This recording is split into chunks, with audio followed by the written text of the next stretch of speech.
New York সিটির ব্রঙ্কসে নির্বিচারে বন্দুক হামলায় একজন নিহত এবং ৩ জন আহত হয়েছেন।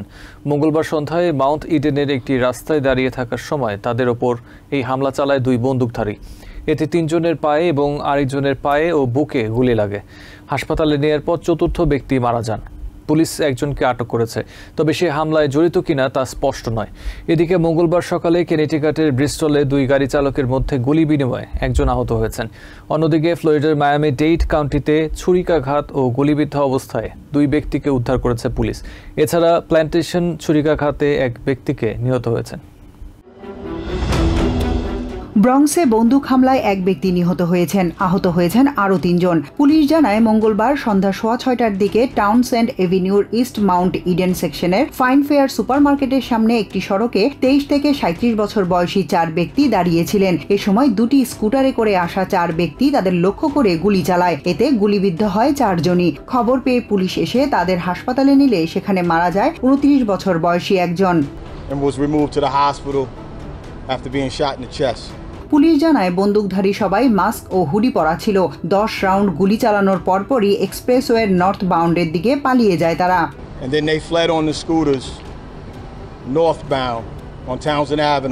ঘটনার পর সন্দেহভাজন এক ব্যক্তিকে আটক করে পুলিশ, তবে তিনি এর সাথে সরাসরি জড়িত কিনা তা নিশ্চিত নয় তারা। ঘটনার কারণ অনুসন্ধানে তদন্ত শুরু করেছে পুলিশ।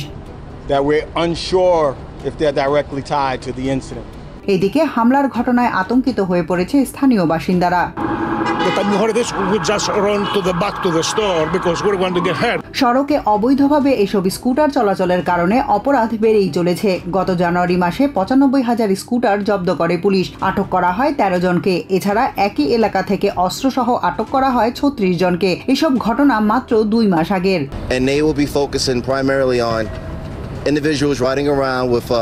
এদিকে কানেটিকাটের ব্রিস্টলে আততায়ীর গুলিতে গুরুতর আহত হয়েছেন একজন। পুলিশ জানায় মঙ্গলবার সকালে ইন্টারসেকশনের কাছে ব্রড অ্যান্ড এমেটি স্ট্রিটে নীল ও সিলভার রঙের 2টি গাড়ি এসে থামে। সেখানে নেমেই 2 গাড়ির 2 চালক একে অপরকে লক্ষ্য করে গুলি চালালে এই ঘটনা ঘটে। পরে আহত ব্যক্তি নিজেই পুলিশে খবর দিলে পুলিশ এসে তাকে উদ্ধার করে হাসপাতালে নেয়। তবে এই ঘটনায় কাউকে গ্রেফতার করেনি পুলিশ।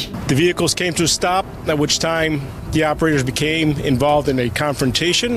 বন্দুক সহিংসতার পরপরই তদন্তের স্বার্থে দীর্ঘ সময় ধরে এ সড়কে যান চলাচল বন্ধ রাখে পুলিশ। জব্দকৃত গাড়ি দুটির একটি নিউ হ্যাম্পশায়ারের নম্বর প্লেট সম্বলিত ফোর্ড F-140, অন্যটি সাউথ ক্যারোলাইনার। তবে ফোর্ড F গাড়িটি নিউ ইয়র্কের হাইওয়েতে কার্গো লোডের কাজে ব্যবহারের জন্য বিশেষভাবে লাইসেন্স প্রাপ্ত বলে জানিয়েছে পুলিশ। অন্যদিকে মঙ্গলবার বিকেলে ফ্লোরিডার মায়ামি-ডেড কাউন্টির মেডলি শহরের 87 এভিনিউর 91st স্ট্রিটের একটি কংক্রিট কোম্পানির কাছে একটি ডাম্প ট্রাক থেকে এক ব্যক্তিকে গুলিবিদ্ধ অবস্থায় এবং অপর ব্যক্তিকে ট্রাক ইয়ার্ড থেকে ছুরিকাঘাতে আহত অবস্থায় উদ্ধার করে পুলিশ। পুলিশ জানায় কথা কাটাকাটির জের ধরে তাদের মধ্যে ছুরিকাঘাত ও গুলি চালানোর ঘটনা ঘটে। তবে কি নিয়ে ঝগড়ার সূত্রপাত সে সম্পর্কে এখনো কিছু জানতে পারেনি পুলিশ। পরে আহতদের একজনকে SCA ফ্লোরিডা কেন্ডাল হাসপাতালে ও অপরজনকে জ্যাকসন মেমোরিয়াল হাসপাতালে পাঠানো হয়। That's still under investigation. What the detectives do know at this time. এছাড়া ব্রোওয়ার্ড কাউন্টির প্ল্যান্টেশন শহরের একটি স্ট্রিপ মলের বাইরে লন্ড্রিমেটের ছুরিকাঘাতে এক ব্যক্তি নিহত হয়েছেন। কয়েন লন্ড্রি নামে ওই দোকানের নিহত ব্যক্তি সবসময় তাদের সেবা নিতে আসতেন। সোমবার রাতে তুচ্ছ ঘটনাকে কেন্দ্র করে ওই ব্যক্তিকে ছুরিকাঘাত করা হয়। খবর পেয়ে পুলিশ এসে তাকে হাসপাতালে পাঠালে সেখানেই মারা যান তিনি।